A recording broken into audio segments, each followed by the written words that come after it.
सीताराम। आज हम एक ऐसे विषय पर बात करने वाले हैं जिस विषय को लेकर के हमारी माताएं बहनें बहुत भ्रमित रहती हैं।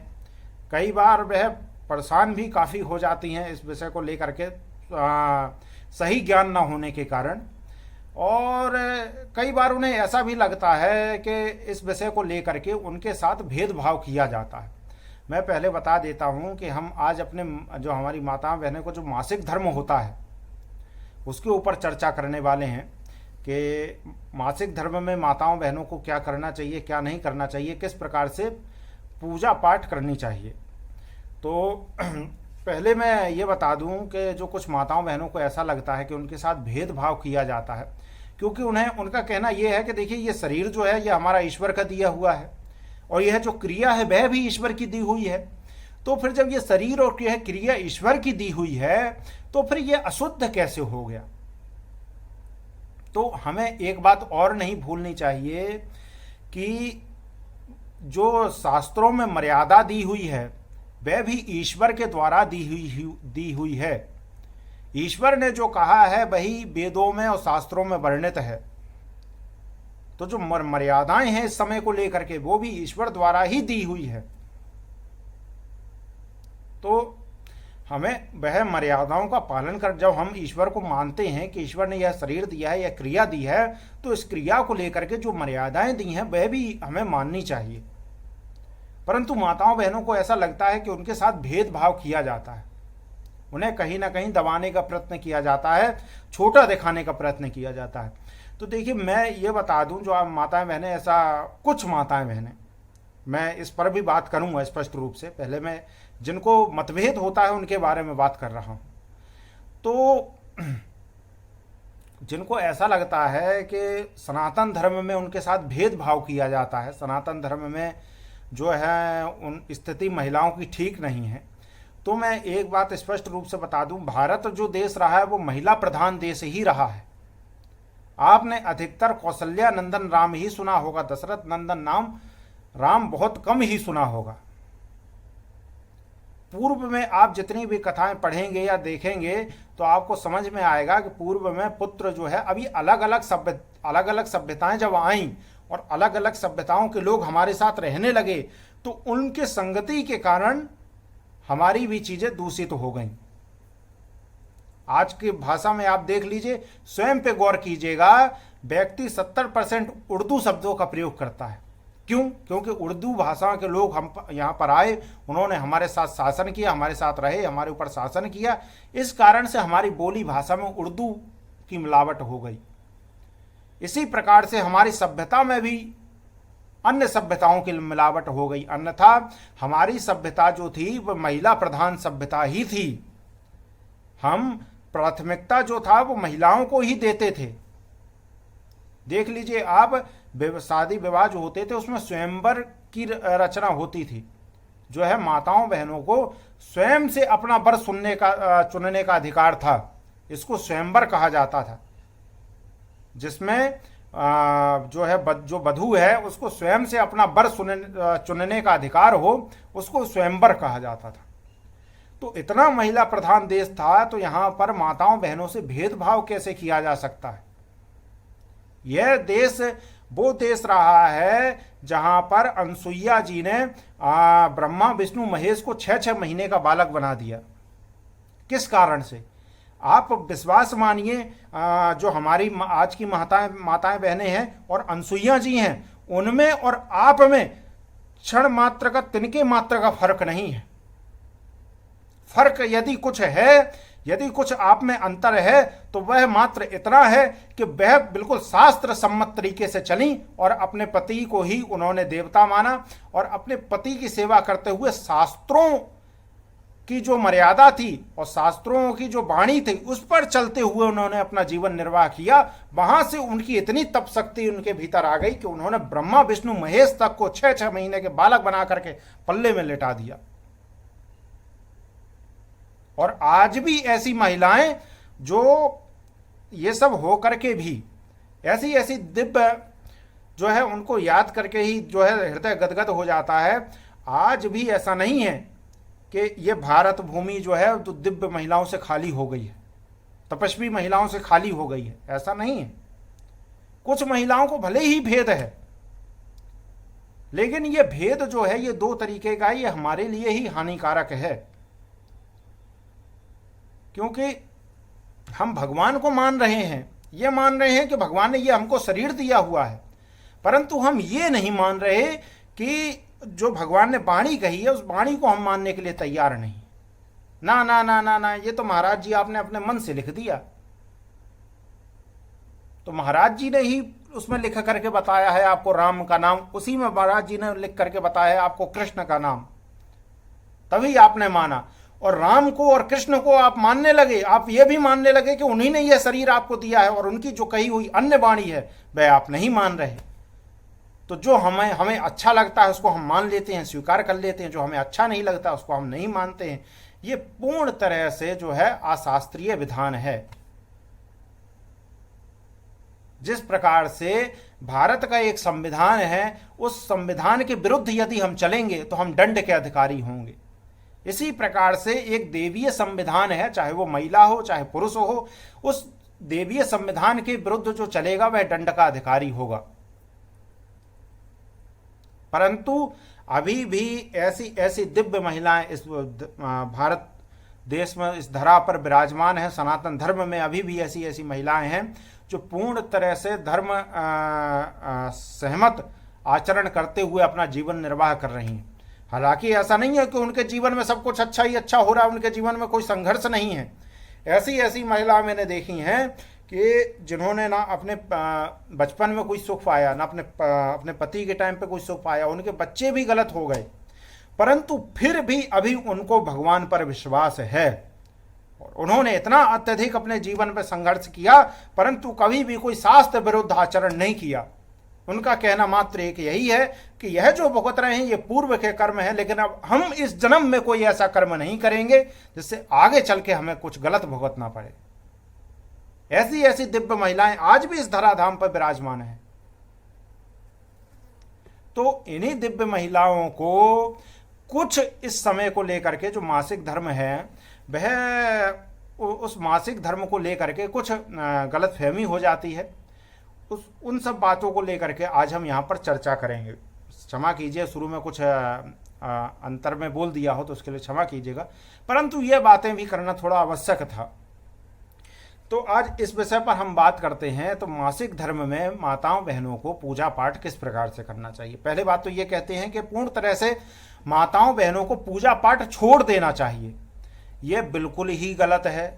पूरी तरह से पूजा पाठ बिल्कुल नहीं छोड़ना चाहिए, बल्कि पूरी तरीके से क्या पूजा पाठ छोड़नी ही नहीं चाहिए, परंतु थोड़ी पूजा पाठ करने का जो है तो नियम बदल जाता है। अब वह किस प्रकार से, शारीरिक रूप से जो क्रिया हो रही है वह शरीर में हो रही है, मानसिक रूप से आपके मन में कोई क्रिया नहीं हो रही है।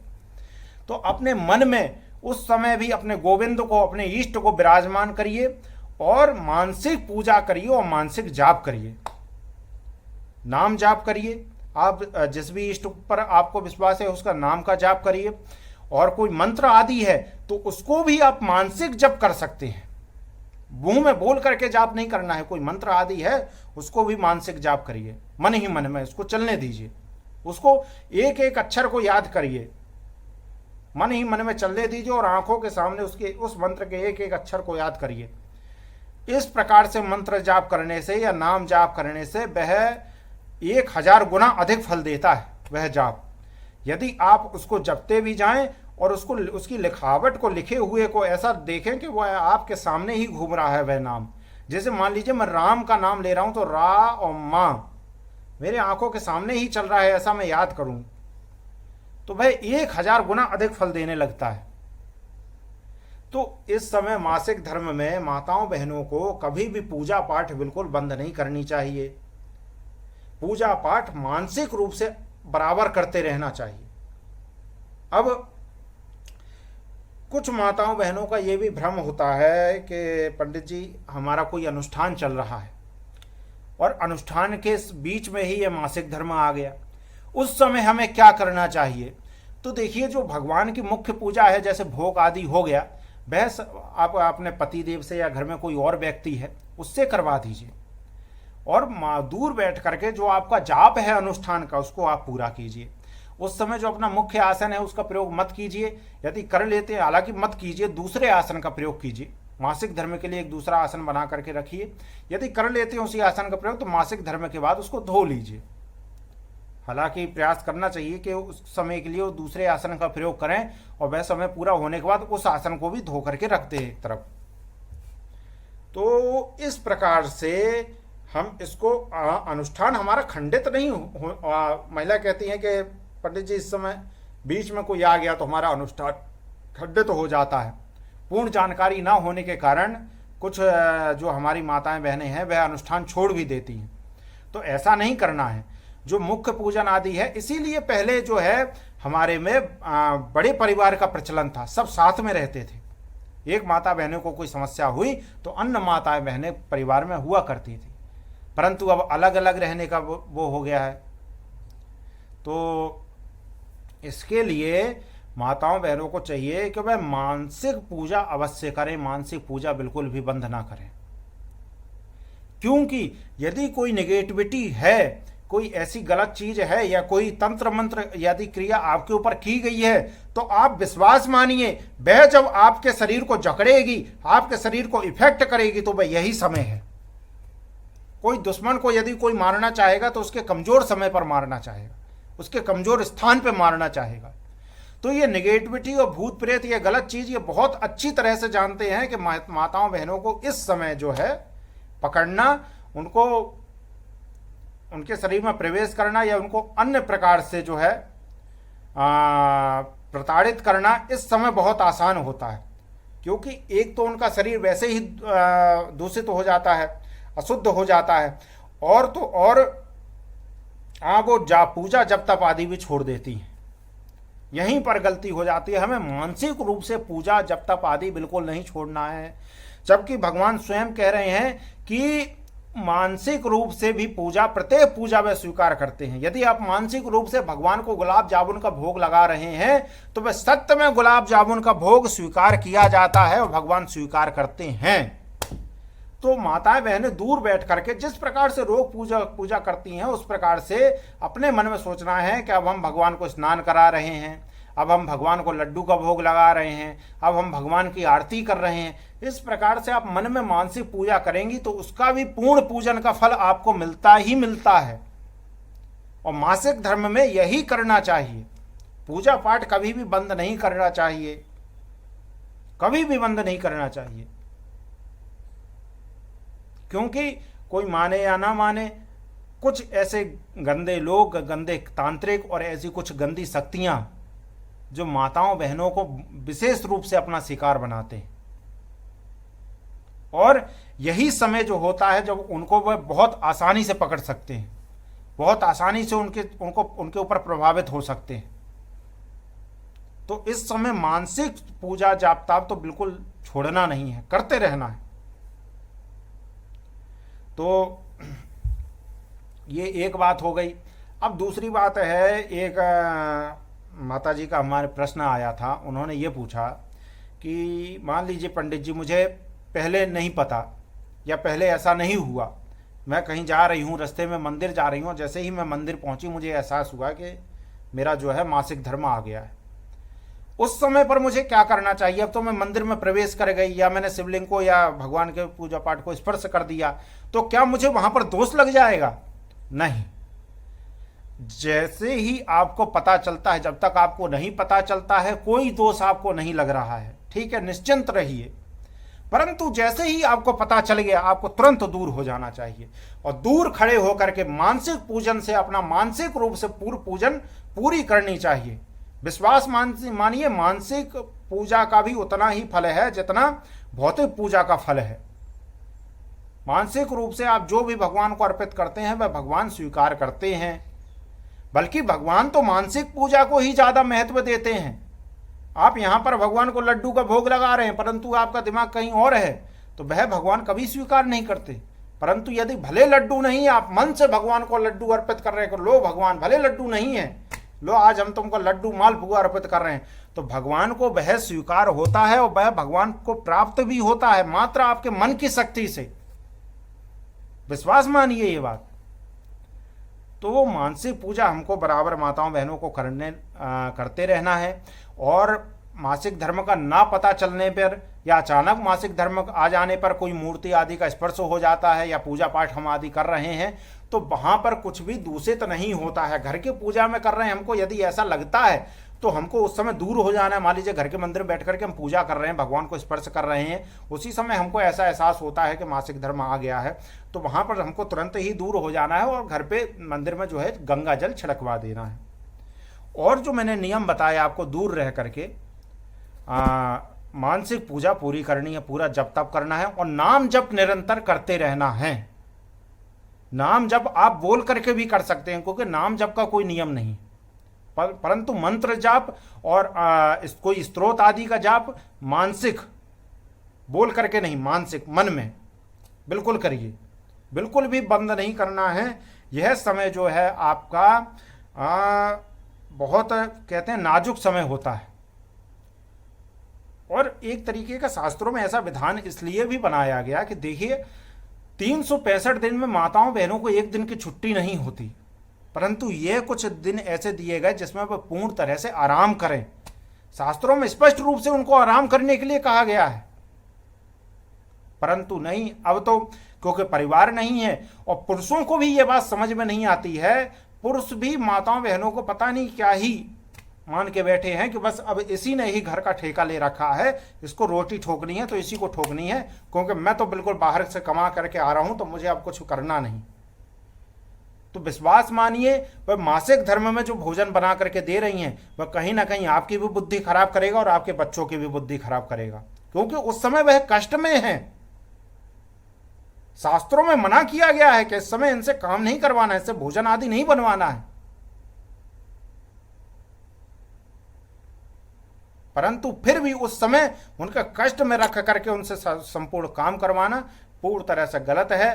क्योंकि जो पुरुष है और जो महिला है, अर्धांगिनी कहा गया है महिला को, आपका आधा अंग है, हमसे अलग नहीं है, तो हमको अपना आधा अंग समझ करके ही इस समय उनकी, वह तो हमारी हमेशा सेवा करती हैं, परंतु यह समय जब होता है हमको भी उनकी थोड़ी सेवा करनी चाहिए, थोड़ा ध्यान रखना चाहिए। घर का अन्य काम हो गया परंतु भोजन आदि का तो थोड़ा हम देख सकते हैं। तो अब भले ही उतने बड़े परिवार नहीं रहे परंतु थोड़ा पुरुषों को ध्यान देना चाहिए, क्योंकि इस समय जो भोजन बना करके वो दे रही हैं वह आपके लिए बिल्कुल भी उचित नहीं है।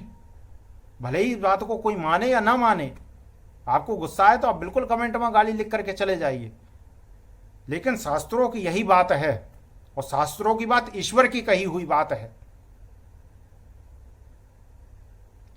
तो माताओं बहनों से बिल्कुल हाथ जोड़कर निवेदन है, और यदि दास ने कुछ गलत कहा हो तो मैं क्षमा भी चाहूँगा। दास आपका ही है, हालांकि आपको क्रोध आए तो बिल्कुल आप मुझको डांट सकती हैं, बिल्कुल डांटिए। आप डिस्क्रिप्शन पर नंबर दे दूंगा, व्हाट्सएप पर आकर डांटिए, कमेंट में डांटिए, लेकिन जो है यही बात है। और मानसिक पूजा पाठ कभी बंद मत करिए। जो माताएं बहनें ये सब मानती हैं उनको सत सत नमन है। आज भी आप इस धराधाम पर माँ भगवती का ही रूप हैं। भले ही जीवन में कोई भी परेशानी आ रही हो, माँ भगवती सीता इस धराधाम पर आई तो वो भी सुखी नहीं रही, तो आप भी उन्हीं का अंश हैं।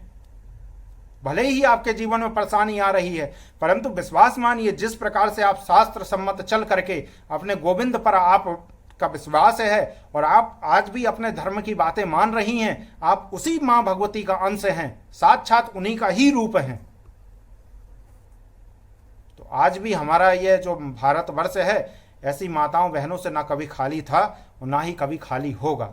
और इन्हीं के लिए मैंने यह वीडियो बनाई, क्योंकि वह भ्रमित हो जाती हैं कि इस समय किस प्रकार से पूजा पाठ करना चाहिए। बिल्कुल ही पूजा पाठ छोड़ देती है तो कुछ नेगेटिव शक्तियों का उन्हें जो है सामना करना पड़ता है, और वो नेगेटिव शक्तियाँ दुष्प्रभाव देती हैं, वो संपर्क में भी आ जाती हैं। घर आदि से निकलने से भी बचना चाहिए। जो माताएं बहनों को निकलना पड़ता है, वह जो जॉब आदि यदि कर रही हैं उन्हें निकलना ही है घर से, तो वह इस समय नाम जाप को निरंतर करते रहें।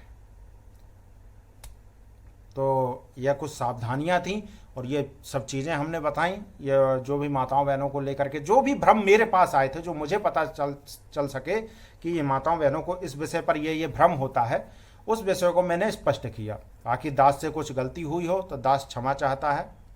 आप स्त्री सभी माताओं बहनों के चरणों में कोटि कोटि प्रणाम, क्योंकि आप सब माँ भगवती का ही रूप है। और विश्वास मानिए, माता के मंदिर में जो बैठी हुई भगवती है उसमें मूर्ति में आपको माँ भगवती का दिखाई दे रहा है आपको, और उसी भगवती का रूप साक्षात हमारे घर में विराजमान है, वो हमको नजर नहीं आ रहा है।